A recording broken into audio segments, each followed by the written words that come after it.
Hello friends, स्वागत है आपका अपने यूट्यूब चैनल अपनी पाठशाला में। फ्रेंड्स, हमने आरआरबी स्टेज 1 का जो एग्जामिनेशन दिसंबर 2020 से लेकर के जुलाई 2021 तक चला है, उसका महत्वपूर्ण प्रश्नोत्तरी की एक श्रृंखला शुरू की थी, जिस श्रृंखला का आज 12वां भाग लेकर के आया हूं।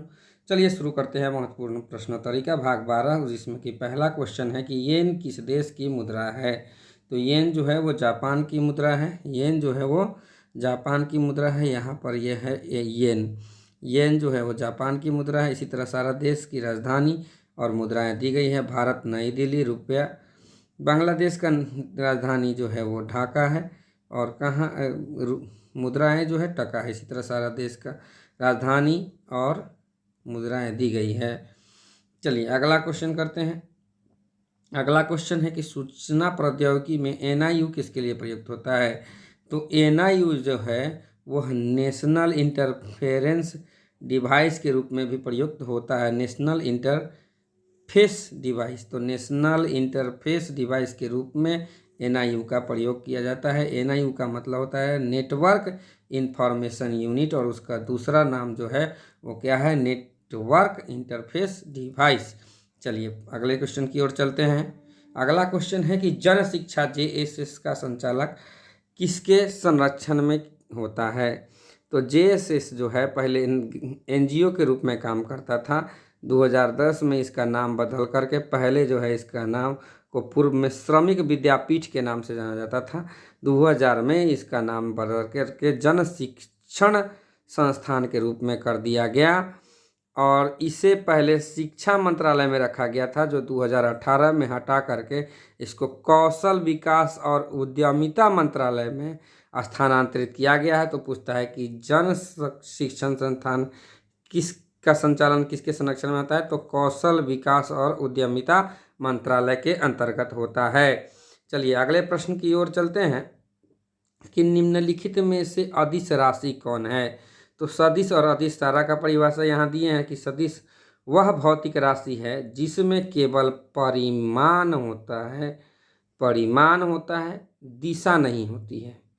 परिमाण होता है, दिशा नहीं होती है, वो अदिश राशि कहलाता है। जिसमें कि द्रव्यमान आता है, चाल आता है, आयतन आता है, कार्य, समय, ऊर्जा आदि जो है अदिश राशि है, क्योंकि उसमें द्रव्यमान परिमाण है, दिशा नहीं है, डायरेक्शन नहीं है।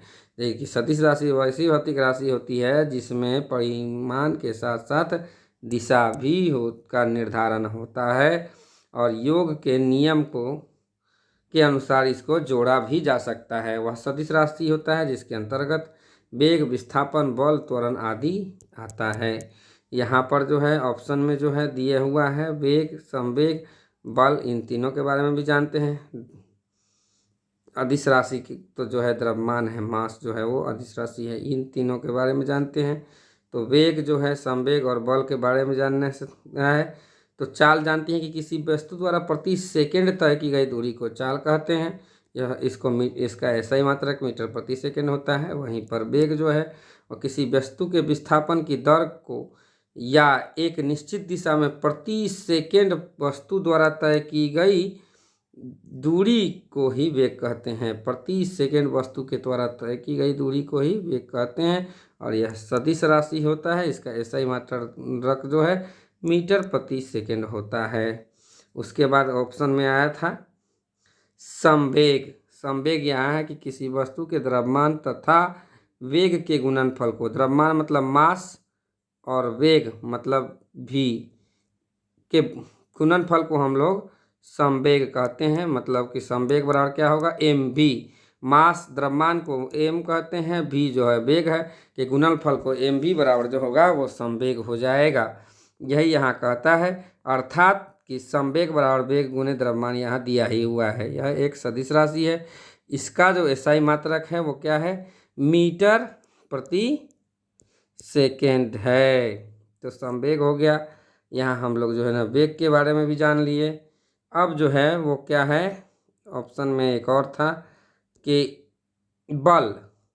तो बल तो जानते ही हैं, बल के बारे में आइए फिर जान लेते हैं कि बल का परिभाषा यहाँ दिया हुआ है कि बल वह बाह्य या भौतिक कारक है जो किसी वस्तु की प्रारंभिक अवस्था में परिवर्तन ला दे या लाने की चेष्टा करे, जो विराम में है उसको गति में कर दे, या जो गति है उसको रोक देता है। ब्रेक लगाते हैं, रुक जाता है बल के द्वारा। ठीक है, कोई खड़ी है, कोई ठेला गाड़ी या कुछ भी, उसको अगर धक्का लगा दिए तो बल के द्वारा वो गति में आ जाती है। तो उसके अवस्था में परिवर्तन ला दे या लाने की चेष्टा करें। दीवार पे मारेंगे कोई परिवर्तन नहीं होगा, लेकिन हमने चेष्टा किया उस दीवार को तोड़ने का या आगे की ओर खसकाने के लिए। तो यह जो है बल जो है वह भी एक सदिश राशि है। इसका मात्रक जो है वो क्या है, न्यूटन है। बल जब भी हम लगाते हैं तो वो न्यूटन में लगाते हैं। चलिए, अब जो है न्यूटन के प्रथम गति नियम से बल की परिभाषा मिलती है। क्या, बल की परिभाषा प्रथम गति नियम से है। न्यूटन का प्रथम गति नियम जो है वो यही कहता है कि कोई वस्तु विराम अथवा गति में जिस अवस्था में है वह उसी अवस्था में बनी रहनी चाहती है। ठीक है, उसके बाद जो है द्वितीय जो है न्यूटन का दूसरा नियम। तो प्रथम गति नियम से बल की परिभाषा और जड़त्व के कुछ उदाहरण प्राप्त होते हैं। वहीं पर जो है न्यूटन का दूसरे गति नियम जो है जिसके द्वारा बल की जो है का व्यंजक प्राप्त होता है। तो बल का व्यंजक जो है वो क्या प्राप्त होता है कि किसी वस्तु के संवेग में परिवर्तन की दर उस पर आरोपित बल के समानुपाती होता है। किसी वस्तु के संवेग में परिवर्तन की दर उस वस्तु पर आरोपित बल के समानुपाती होता है तथा संवेग परिवर्तन की दिशा में होता है। मतलब कि किसी वस्तु में संवेग की परिवर्तन की दर उस वस्तु पर आरोपित बल के समानुपाती तथा संवेग के परिवर्तन की दिशा में होता है। तो इसीलिए जो है अगर बल F हो, बल की दिशा में उत्पन्न त्वरण जो है वो A है और द्रव्यमान जो है वो उस वस्तु का क्या हो, M हो, तो न्यूटन के गति के नियम के अनुसार से बल बराबर क्या होगा, मात्रा गुने मास गुने त्वरण। तो त्वरण का क्या है, वैल्यू दिया हुआ है, A है, वस्तु का द्रव्यमान M है, उत्पन्न त्वरण जो है A है, तो बल बराबर क्या हो जाएगा, मास गुने त्वरण। अर्थात न्यूटन के द्वितीय गति नियम से बल का व्यंजक प्राप्त होता है, फॉर्मूला प्राप्त होता है। प्रथम से बल की परिभाषा प्राप्त होती है और द्वितीय न्यूटन गति नियम से बल का व्यंजक प्राप्त होता है। बल का जो है तीसरा जो गति नियम है वो यही कहता है कि प्रत्येक क्रिया के विपरीत प्रतिक्रिया होती है। अगर हम किसी पर जोर से मारेंगे तो उधर से भी प्रतिक्रिया यही आएगा कि अगर हम दीवार पर जितने जोर से जितने बल से हम धक्का देते हैं या मारते हैं उतने ही बल से वो भी प्रतिक्रिया देती है, जिस कारण कभी कभी जब हम लोग दीवार पे धक्का देते हैं या मारते हैं तो हमको दर्द सा महसूस होता है, वो प्रतिक्रिया के कारण ही। जितना न्यूटन बल से हम उसको थप्पड़ या हाथ से मारेंगे उतने ही न्यूटन बल से हमको प्रतिक्रिया मिलेगी, इसीलिए हमको दर्द का अनुभव होता है। ठीक है, बंदूक के गोली चलती है तो हाथ पीछे की ओर फेंका जाता है। ठीक है, नाव के किनारे पर कूदने पर नाव के पीछे की ओर हट जाना, रॉकेट का उड़ना, ये सब जो है इसका उदाहरण है। चलिए अगले प्रश्न की ओर चलते हैं कि जो तिरंगा झंडा स्टूटगार्ट में मैडम कामा ने फहराया था उसे चोरी छिपे ब्रिटिश भारत में कौन लाया था। तो इंदुलाल याग्निक। इंदुलाल का पूरा नाम जो है इंदुलाल कन्हैयालाल याग्निक है। यह भारतीय स्वतंत्रता सेनानी वह थे और किसान नेता भी थे। वे अखिल भारतीय किसान सभा के नेता थे। उन्होंने महागुजरात आंदोलन का नेतृत्व किया। उन्हें इंदू चाचा के नाम से जाना जाता है। वह एक लेखक और फिल्म निर्माता थे। इंदुलाल याग्निक ही मैडम कामाजी द्वारा फहराए गए भारतीय तिरंगे को चोरी छिपे जर्मनी से भारत लाए थे। तो यही इसका इंदुलाल याग्निक जो है, मैडम कामाजी जो है जर्मनी में झंडा फहराई थी तिरंगा, उसको चोरी छिपे भारत लाए थे। उसके बाद इसमें ऑप्शन है BD सावरकर। तो विनायक दामोदर सावरकर जो है भारत के महान क्रांतिकारी, स्वतंत्रता सेनानी, समाज सुधारक, इतिहासकार, राष्ट्रीय नेता और विचारक थे। उन्होंने प्रायः जो है स्वातंत्र्य वीर सावरकर के नाम से संबोधित किया जाता है। हिंदू राष्ट्रवाद की राजनीतिक विचारधारा मतलब हिंदुत्व को विकसित करने का बहुत बड़ा श्रेय जो है ना सावरकर को जाता है। वह एक वकील, राजनीतिज्ञ, कवि, लेखक और नाटककार भी थे। उन्होंने परिवर्तित हिंदुओं को हिंदू धर्म को वापस लौटाने हेतु सतत प्रयास किए एवं इसके लिए आंदोलन भी चलाए। हिंदू धर्म में हिंदू धर्म में वापस लौटने के लिए भी वो आंदोलन चलाए। उन्होंने भारत की एक सामूहिक हिंदू पहचान बनाने के लिए हिंदुत्व शब्द को गढ़ा। उनके राजनीतिक दर्शन में उपयोगितावाद, तर्कवाद और प्रत्यक्षवाद, मानवतावाद, सार्वभौमिकता, व्यावहारिकता और यथार्थवाद के तत्व थे। सावरकर एक कट्टर तर्क बुद्धिवादी व्यक्ति थे जो कभी धर्मों के रूढ़िवादी विश्वासों का विरोध करते थे। अब ऑप्शन में है भिखाजी कामा, तो भिखाजी कामा हिंदुस्तानी उच्चारण के 24 सितंबर 1861 से 13 अगस्त 1936 तक भारतीय मूल की पारसी नागरिक थी। भिखाजी कामा जो है भारतीय मूल की पारसी नागरिक थी जिन्होंने लंदन, जर्मनी और अमेरिका का भ्रमण कर भारत की स्वतंत्रता के पक्ष में माहौल बनाया। वे जर्मनी के स्टटगार्ट नगर में 22 अगस्त 1907 में 7वीं अंतर्राष्ट्रीय कांग्रेस में भारत का प्रथम तिरंगा ध्वज फहराने के लिए सुविख्यात हैं। इसी ध्वज को इंदुलाल याग्निक वहाँ से यहाँ लाए थे। उस समय तिरंगा वैसा नहीं था जैसा कि आज है। चलिए अगले प्रश्न की ओर चलते हैं। भारतीय संविधान का विचार पहली बार किसने दिया? तो M.N. राय ने भारतीय संविधान का विचार दिया। इसके बारे में विस्तृत जानकारी थी भारतीय संविधान सभा की पहली बैठक तो 9 दिसंबर 1946 को हुई। संविधान सभा के अस्थायी अध्यक्ष डॉक्टर राजेंद्र प्रसाद। संविधान सभा के सदस्यों की संख्या जो है वो 389 थी। संविधान सभा के प्रारूप समिति के अध्यक्ष कौन थे? भीमराव अंबेडकर। बार बार पूछता है संविधान सभा का औपचारिक रूप से प्रतिपादन किसने किया? तो M.N. राय ने यही क्वेश्चन पूछा है कि संविधान सभा का औपचारिक रूप से प्रतिपादन किसने किया? तो M.N. राय ने। भारत में संविधान सभा गठित करने का आधार क्या था?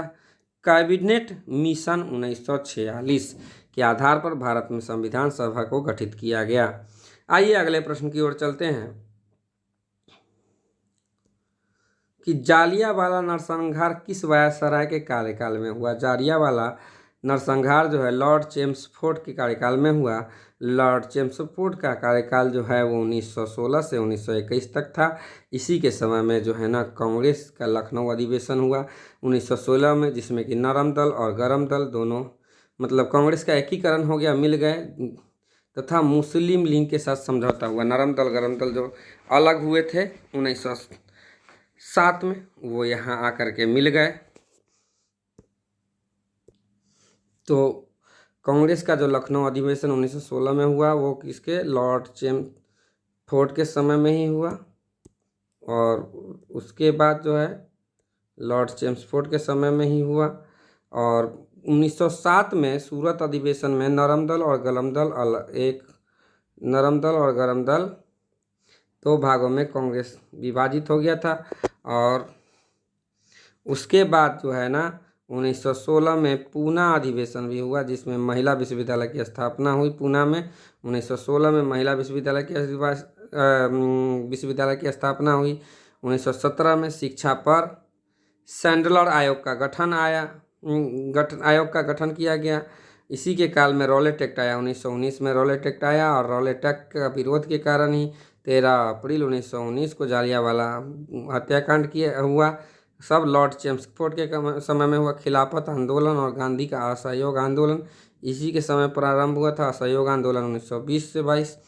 उसके बाद जो है ना तृतीय अफगान युद्ध भी इसी के समय में शुरू हुआ। आइए और इसके बारे में और विस्तृत जानकारी लेते हैं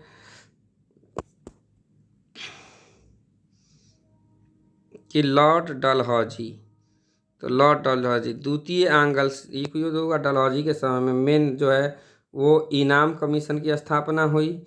दूसरा क्या है? डॉक्ट्रिन ऑफ लैप्स, व्यक्तिगत सिद्धांत का प्रतिपादन इसने किया। ठीक है, इसके तहत पहला सतारा, उसके बाद जोधपुर को जो है ना अपने में मिलाया। ठीक है, सबसे लास्ट में झांसी और नागपुर मिले थे। उसके बाद आ गए रिपन साहब। रिपन के समय में जो है ना रिपन के समय में ऑप्शन में था रिपन। रिपन जो है वो 1880 से 84, और डलहौजी जो है वो क्या था 1848 से 1856। डलहौजी के समय में एक और काम हुआ कि आप इसी के समय में जो है ना डलहौजी जो है ना 1848 से 56 तक रहा। इसी के समय में भारत में पहला रेल भी चला। इसी तरह रिपन का आ गया। रिपन जो है 1872 में आया। तो नियमित जनगणना पूछता है तो लॉर्ड में पहला कराया था, नियमित तो 1882 में हुआ था। नियमित जनगणना भारत में पहली जनगणना 72 में हुआ था। ठीक है, और नियमित जनगणना पूछेगा तो रिपन के समय में शुरू हुआ था। इसी के समय में एक और चीज़ आया था, सर्वप्रथम समाचार पत्रों की स्वतंत्रता को बहाल करने के लिए वर्नाकुलर एक्ट जो कि चालू किया गया था उसको समाप्त कर दिया। किसने समाप्त किया वर्नाकुलर एक्ट? तो लॉर्ड रिपन द्वारा कर दिया गया।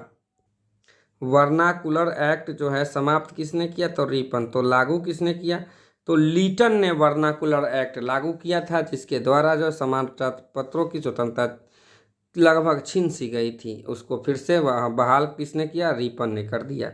तो भारत में और पहली जनगणना किसने कराया? तो लॉर्ड मेयो ने। और नियमित जनगणना तो रिपन ने कराया था।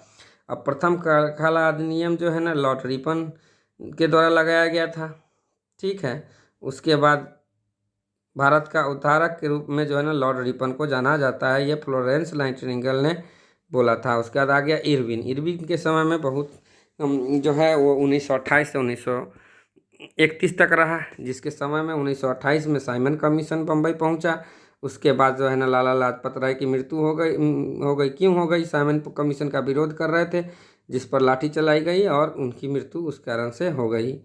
उसके बाद जो है ना लाहौर जेल में जतीन दास को 13 जुलाई 1929 को भूख हड़ताल शुरू किया, और 64वें दिन जो है ना 13 सितंबर 1929 को उनकी मृत्यु हो गई, जतीन दास की, इसी के इरविन के कार्यकाल में ही। 29 में एक और घटना इनके समय में हुआ। क्या? कांग्रेस ने लाहौर में अधिवेशन कर पूर्ण स्वराज की मांग की, और यह जो है ना अधिवेशन रावी नदी के तट पर हुआ था। और इसके आधार पर 26 जनवरी 1930 को यह फैसला लिया गया कि स्वतंत्रता दिवस के रूप में मनाने का घोषणा किया गया। ये 1929 में जो है ना लाहौर अधिवेशन में ही फाइनल हुआ था। और सविनय अवज्ञा आंदोलन जो कि 5 मई 1931 को महात्मा गांधी सविनय अवज्ञा आंदोलन के दौरान गिरफ्तार हो गए, और 25 जनवरी 1931 को वायसराय इरविन बिना कोई शर्त के उन्हें रिहा कर दिया। वो जा करके वहाँ पर जो है ना भूख हड़ताल कर दिए थे, खा नहीं रहे थे, जिस कारण बीमार हो गए। बीमार होने पर अंग्रेज़ों को लगा कि अगर इनको रखते हैं तो इनकी मृत्यु या इस जेल में हो जाएगी, तो उसके बाद जो है ना विद्रोह फैल सकता है, इसलिए उनको बिना किसी शर्त पर जो है ना जेल से रिहा कर दिया गया। इसके बाद 12 नवंबर 1930 को लंदन में प्रथम गोलमेज सम्मेलन हुआ। इस सम्मेलन में कांग्रेस भाग नहीं लिया, और दूसरा गोलमेज सम्मेलन हुआ जिसमें गांधी जी गए थे। गांधी इरविन समझौता का पर हस्ताक्षर हुआ, और साथ ही सविनय अवज्ञा आंदोलन जो है स्थगित कर दिया गया। चलिए अगले प्रश्न की ओर चलते हैं कि निम्नलिखित में कौन परिसंचरण तंत्र का अंग नहीं है? तो बड़ी आंत जो है परिसंचरण तंत्र का अंग नहीं है। परिसंचरण तंत्र जो है वह अंगों का वह समुच्चय हो जो शरीर और कोशिकाओं के बीच पोषक तत्वों का यातायात मतलब पहुंचाने का काम करता है। इससे रोगों से शरीर की रक्षा होती है, शरीर का ताप एवं पीएच स्थिर रहता है। ये सब परिसंचरण तंत्र के काम के कारण होता है। अमीनो अम्ल, विद्युत अपघट्य, गैसों, हार्मोन, रक्त कोशिकाएं तथा नाइट्रोजन के अपशिष्ट उत्पाद आदि परिसंचरण तंत्र द्वारा यातायात किए जाते हैं। केवल रक्त वितरण नेटवर्क को ही कुछ लोग वाहिका तंत्र मानते हैं, जबकि अन्य लोग लसिका तंत्र को भी इसी में शामिल करते हैं। मानव एवं अन्य कशेरुक प्राणियों का परिसंचरण तंत्र बंद परिसंचरण तंत्र होता है। इसका मतलब यह है कि रक्त कभी भी धमनियां, शिराओं एवं कोशिकाओं के जाल से बाहर नहीं जाता है। ठीक है, अब है कि अकशेरुकों के परिसंचरण तंत्र खुले परिसंचरण तंत्र होते हैं। बहुत से तुच्छ परिसंचरण तंत्र, बहुत से तुच्छ में परिसंचरण तंत्र मतलब छोटे प्राणियों में परिसंचरण तंत्र नहीं होता है, किंतु सभी प्राणियों की लसिका तंत्र का एक खुला तंत्र भी होता है। अब वही है वाहिका तंत्र। हृदय, धमनियाँ और शिराओं के समूह का नाम है। धमनियाँ और शिराओं के बीच कोशिकाओं के विस्तृत समूह भी इसी तंत्र का भाग है। इस तंत्र का काम शरीर के प्रत्येक भाग में रुधिर को पहुंचाना है, जिससे उसे पोषण और ऑक्सीजन प्राप्त हो सके। इस तंत्र का केंद्र हृदय है, जो कि रुधिर का निरंतर पंप करता रहता है। धमनियाँ वे वाहिका हैं जिनमें होकर रुधिर अंगों में पहुंचता है तथा कोशिकाओं द्वारा वितरित होता है। कोशिकाओं के रुधिर में पोषण और ऑक्सीजन के ऊतकों में ले जाते हैं। इस पोषण और ऑक्सीजन में से विहीन रुधिर को वो शिरा लौटाकर हृदय में लाती है, जो उसको फूस में ऑक्सीजन लेने के लिए भेज दिया जाता है और आंत से अवशोषित होकर पोषक अवयव भी इस रुधिर में मिल जाते हैं और फिर इस रुधिर को अंगों में ऑक्सीजन और पोषण पहुंचाने के लिए धमनियों द्वारा भेज दिए जाते हैं। चलिए अगले प्रश्न की ओर चलते हैं कि निम्नलिखित में से कौन सी परियोजना उत्तराखंड की है। तो टिहरी हाइड्रो पावर कॉम्प्लेक्स जो है वो उत्तराखंड में है। तो आइए कुछ नदी घाटी परियोजना है जिसको हम ले लिए हैं कि भाखड़ा नांगल जो है पंजाब, हरियाणा, हिमाचल प्रदेश, राजस्थान में है। ब्यास बार बार पूछता है, राजस्थान, पंजाब, हरियाणा, हिमाचल में। दामोदर नदी झारखंड, पश्चिम बंगाल। हीराकुंड उड़ीसा, ठीक है। चंबल परियोजना चंबल नदी पर है, राजस्थान और मध्य प्रदेश में। तुंगभद्रा जो है तुंगभद्रा नदी पर है, तेलंगाना और कर्नाटक में है। मयूराक्षी परियोजना मयूराक्षी नदी पर पश्चिम बंगाल में है। नागार्जुन सागर परियोजना कृष्णा नदी पर है। बार बार नागार्जुन वाला पूछता है। नागार्जुन सागर किस है? कृष्णा नदी पर है, आंध्र प्रदेश और तेलंगाना में है। पूछता है नागार्जुन सागर से लाभान्वित होने वाले राज्यों का नाम बताए, तो आंध्र प्रदेश और तेलंगाना। कोसी परियोजना कोसी नदी पर बिहार और नेपाल। गंडक नदी परियोजना बिहार और नेपाल। फरक्का बार बार पूछता है, भागीरथी और गंगा नदी पर है जो पश्चिम बंगाल में है। काकरपाड़ा परियोजना ताप्ती नदी पर है, यह बार बार पूछता है। काकरपाड़ा ताप्ती नदी पर गुजरात में है। तवा परियोजना तवा मध्य प्रदेश में है। नागपुर शक्तिगृह परियोजना कोराडी नदी महाराष्ट्र में है और इंदिरा गांधी नहर परियोजना सतलज नदी पर राजस्थान, पंजाब, हरियाणा लाभान्वित वाले राज्य है। उकाई परियोजना ये भी बार बार पूछता है। उकाई जो है वो ताप्ती नदी पर है और गुजरात में। उकाई ताप्ती, कोयना जो है ताप्ती, ये दोनों ताप्ती पे है। उसके बाद जो है वो कौन सा है, वो है कि पोचमपाद परियोजना गोदावरी नदी कर्नाटक पर है। मालप्रभा नदी कर्नाटक में है। अब इसका और है महानदी जो है ना, वो महानदी उड़ीसा में है। रहिंद परियोजना रहिंद नदी पर है। कुंडा परियोजना तमिलनाडु कुंडा में है, ठीक है। रहिंद जो है वो उत्तर प्रदेश का था।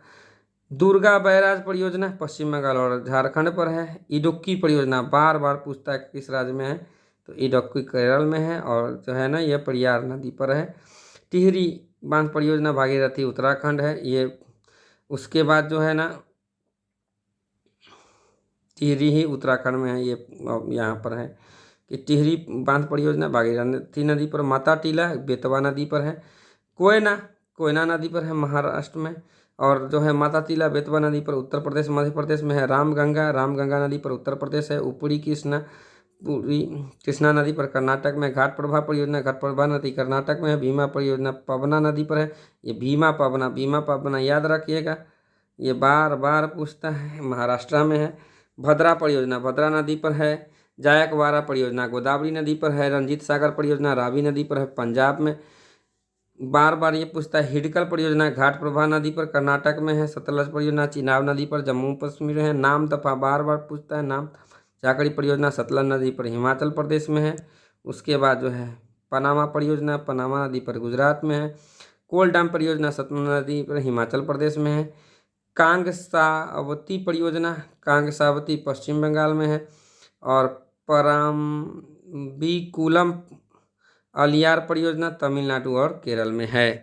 अब उसके बाद जो है सो देखिए मुचकुंड परियोजना जो है मुचकुंड नदी पर है, उड़ीसा और उत्तर प्रदेश आंध्र प्रदेश में है। गिरना परियोजना महाराष्ट्र में गिरना नदी में। शारदा परियोजना शारदा नदी पर जो है, शारदा और गोमती नदी पर है, उत्तर प्रदेश में है। पूर्णा परियोजना जो है पूर्णा नदी महाराष्ट्र में है और बागी परियोजना बारगी नदी मध्य प्रदेश में है। हंसदेव बांगो परियोजना जो है हंसदेव नदी मध्य प्रदेश में है। दंड कारण्य परियोजना उड़ीसा और मध्य प्रदेश में है। शरावती परियोजना शरावती नदी कर्नाटक में है। पंचेत बांध जो है दामातर नदी पर झारखंड और पश्चिम बंगाल में। गंगा सागर परियोजना चंबल नदी पर मध्य प्रदेश में है। बाण सागर परियोजना बिहार उत्तर प्रदेश और मध्य प्रदेश को प्रभावित करता है। नर्मदा सागर परियोजना मध्य प्रदेश और गुजरात को लाभान्वित करता है। राणा सागर परियोजना राजस्थान है। जवाहर सागर परियोजना चंबल नदी पर राजस्थान है। सरहिंद परियोजना जो है सतलज नदी पर हरियाणा है। तुलबुल परियोजना झेलम नदी पर जम्मू कश्मीर। तुलबुल बार बार पूछता है। दूल हस्ती परियोजना चिनाब जम्मू कश्मीर पर है, ये भी बार बार पूछता है। तिलैया परियोजना बराकर नदी पर झारखंड है, ये भी पूछता है। सरदार सरोवर परियोजना नर्मदा नदी पर है, गुजरात मध्य प्रदेश और महाराष्ट्र, ये भी पूछता है। और पगलीहार परियोजना चिनाब नदी पर जम्मू कश्मीर, ये 56 से लेकर के 60 तक जो है वो बार बार पूछता है। और इधर जो है जो जो इम्पोर्टेंट था वो टिक लगा दिए हैं। तो आपको मेरा ये वीडियो अगर पसंद आया हो तो वीडियो को लाइक करें, चैनल को सब्सक्राइब करें, ज़्यादा से ज़्यादा लोगों को शेयर करें। धन्यवाद।